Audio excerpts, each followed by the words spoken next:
OMG guys, kahapon, nung nagbablog ako, nakita niyo yung nasa likod ko.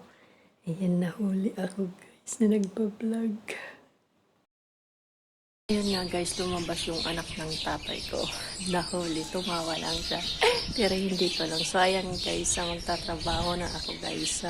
Gusto ko lang talagang i-share sa inyo guys yung aking na natanggap din na balita guys. Kasi nai-inspire din ho ako at natutuwa din ho ako sa kanya. Kasi mas nauna pa siya actually na magkaroon ng ads on reel compare sa akin. Siya meron na siya ads on reel. So kasi doon ata siya nagtrending sa reel. So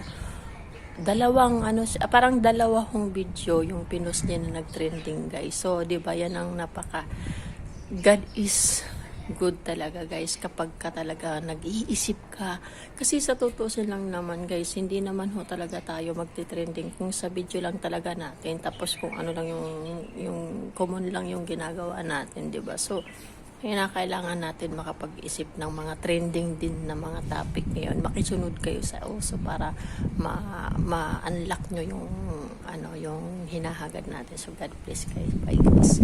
Please support my vlog guys, and comment kayo dyan guys. And kung gusto nyo rin pong i-share, so ayan guys. Thank you so much.